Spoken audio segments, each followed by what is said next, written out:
Colorado into this equation. Obviously, they have the 2-point lead. What do they do now to close this out? Well, a 2-point lead is very little at this point because there's so much game left to go, and either team could get on a 3 or 4 point run with no problem. Get on him, Zach. Zach, get on him. You hear the vocalization. Stanford with some pressure D at the moment. Yeah, they're coming out in a zone. They're going to put a cup of 3 or 4 players in front of the thrower and try to make the disc go side to side and take longer to score, try to wear this Colorado offense down.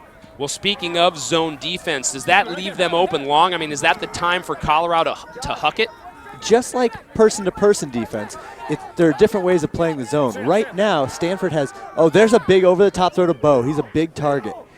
As I was saying, Stanford has their biggest guys in the back of the field, and they're trying to bait Colorado into a big, easy throw that they can D up. Well, it seems like they might have broken through right here. Stanford on a bit of the run, so to speak, on defense. Colorado managing, and here we've got a call. What are they talking about here? Another travel call. This is, again, excessive steps. Stanford is doing a nice job of resetting the cup and making Colorado go through the teeth of their defense once more. The more times they can do that, the better chance they have of a D. And this might not be the best way to put it, but on those calls, there's a little bit of a wiggle room, isn't there? I mean, that can be purposeful, can it, to sort of stall the game down a bit? It's true. Spirit of the game does dominate, but pretty much any movement of the pivot foot is a travel, so there's going to be some calls made and some calls lost. Chicken Simon dumps it back out to Parker Krug. Krug sets up, another great hammer throw. And Richter toes it in.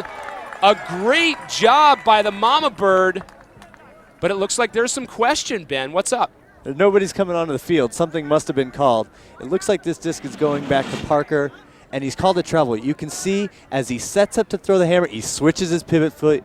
That's definite travel. It's got to come back. Wow.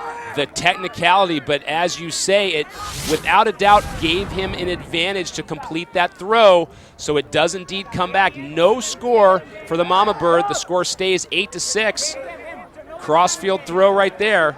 They're still challenging just outside of the end zone.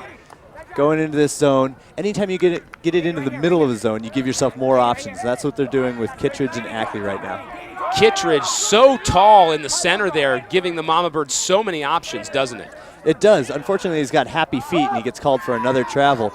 But he's got a nice throw into space, easy goal. That's how you do it. No travel on the play, good fundamentals.